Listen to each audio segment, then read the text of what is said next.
Student आपके सामने है आज आपका सेक्टर ऑफ सर्किल यानी कि त्रिज्यखंड। त्रिज्यखंड आपके क्लास 10th में आपको मिलता है।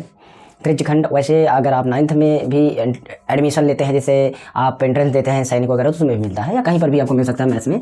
ये त्रिज्यखंड जो सेक्टर ऑफ सर्किल होता है, तो ये 2 टाइप का होता है। मतलब आपका एक सर्किल बना, इस सर्कल में आप देखेंगे 2 त्रिज्याएँ होंगी। यहाँ पर आप देखेंगे इस ओ से आपका एक ए तक और एक आपका यहाँ बी तक। ठीक, ओके, समझ में आया।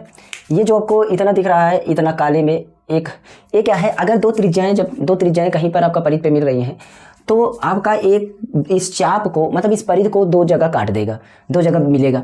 तो यहाँ पर काटा एक बी पर, ए पर बी पर, तो ए से लेकर के अगर इधर से बी तक पहुँचे तो ये हमारा बहुत बड़ा चाप है। इसका मतलब एक दीर्घ चाप है। कौन सा चाप है? दीर्घ चाप है।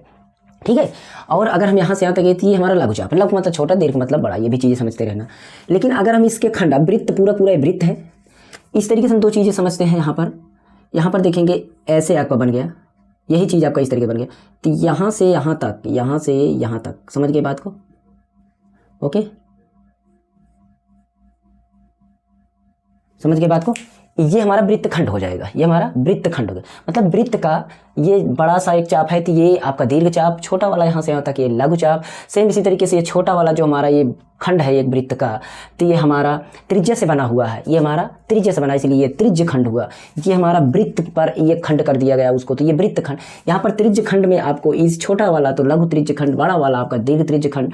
इंग्लिश में इसको हम लघु त्रिज्य खंड को माइनर सेक्टर ऑफ सर्किल बोलते हैं और दीर्घ त्रिज्य खंड को मेजर सेक्टर ऑफ सर्किल बोलते हैं। इसके बाद त्रिज्य खंड का अगर क्षेत्रफल निकालना चाहते हैं तो आप इस फार्मूले से निकाल सकते हैं, pi r square theta upon 360। Theta का मतलब हुआ यहाँ पर कितना कोण है, उस कोण को आप यहाँ पर रखो।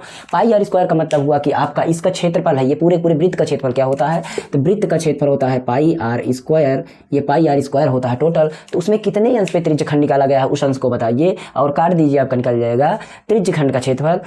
इसके बाद अगर आपको परिमाप निकालना हो किसका, त्रिज्यखंड का परिमाप, कि ये त्रिज्यखंड यहाँ से यहाँ, परिमाप मतलब चारों तरफ उसका यहाँ से यहाँ तक कितना है, तो वो हम त्रिज्यखंड का परिमाप निकालने के लिए चाप की लंबाई प्लस 2 गुणा त्रिज्या, इसमें निकालें। लेकिन अब चाप की लंबाई आपको फंस जाता है, तो चाप की लंबाई का सूत्र होता है त्रिज्यखंड के चाप की लंबाई बराबर पाई आर थीटा अपान 180, क्योंकि आपकी चाप की लंबाई 180 के आधार पर आपको निकाली जाएगी। और पाई आर का मान रखेंगे, थीटा का मान रखेंगे, जितने कोण पर वो चाप लगा हुआ है, कोण का मान थीटा के स्थान पर रख देंगे और काट देंगे, आपका निकल जाएगा। इस पर डिटेल की सवाल हमारी 10th क्लास में मिलती है और लगाते हैं, हमारे चैनल पर पढ़ी है, देख सकते हैं। ठीक है, तो ये हमारा एक छोटा सा फार्मूले को आप कैसे रखेंगे, कहाँ पर काम पड़ेगा, ये हमने बताना चाहा। और वृत्तखंड त्रिज्यखंड में हमने डिफरेंस बताया। ये इस रेखा जो आपका एक कॉर्ड होती है, जीवा होती है, उससे बना हुआ हमारा वृत्तखंड होता है और त्रिज्या से बना हुआ हमारा त्रिज्यखंड होता है।